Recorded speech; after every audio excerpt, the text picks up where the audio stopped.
Welcome back, everyone. I am Pat at Maendeleolab, and today this is the fourth of 7 topics. We are deploying the AWS Network Firewall. So let's go over to our graphical design, and let me add the AWS Network Firewall to the picture.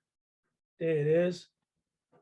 So the goal of this topic is to deploy the AWS Network Firewall. The AWS Network Firewall is going to be assigned interfaces in this firewall subnets.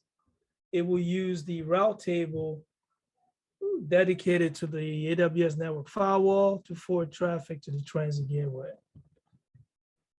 So let's go over to the command line. Here we are. I'm going to change over to the Network Firewall folder. And in here, I'm going to deploy the AWS Network Firewall. So now we creating first thing to create is the rule group. After the rule group, we create the policy, which we associate the rule group to. And then the very last thing we build in the script is creating the AWS Network Firewall.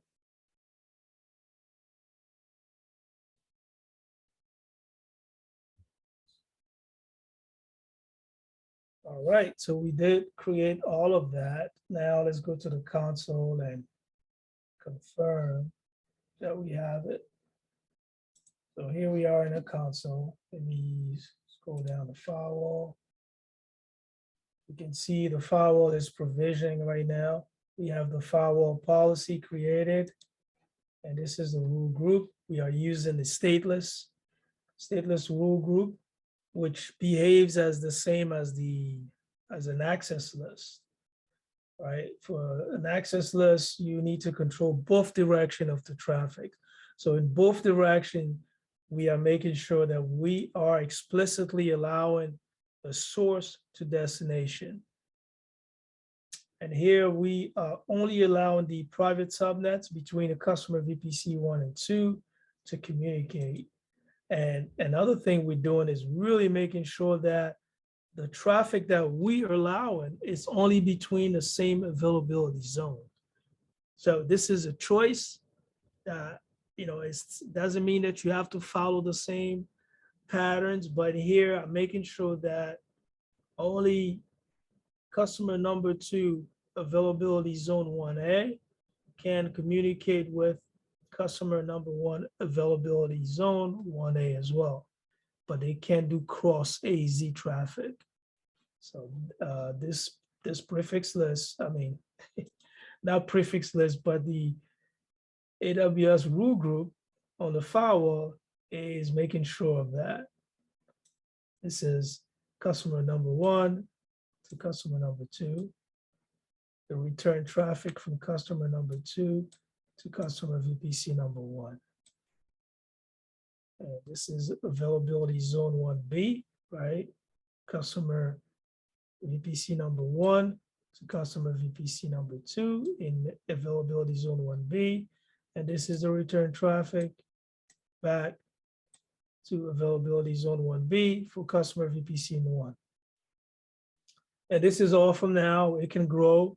You also have the choice of using stateful rules, and this is a great, amazing tool that is still developing, and it's only going to get better, but it works great for my use cases.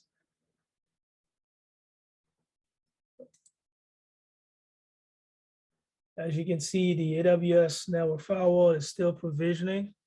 And we're going to speed it up a little bit, allow this to create itself. And we can go over some of the details on the AWS Network Firewall. All right, now the AWS Network Firewall is ready.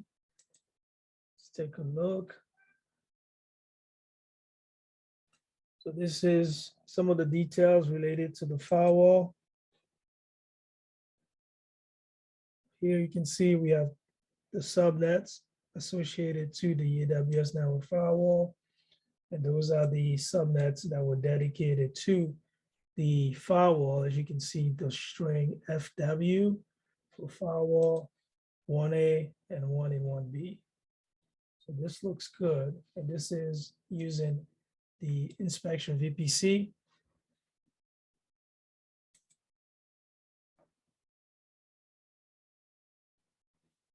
This wraps it up for the AWS Network Firewall deployment. We have deployed one in US East 1, and right now it is there. The next step is for us to create the transit gateway, deploy it in its infrastructure, then create attachments, route tables, and then also perform the routing to allow all of this to come together using the central design. Hopefully this is making sense. If you have any questions, you know what to do. Until next time, I am Pat at Maendeleolab. Keep researching and keep developing. See you next time.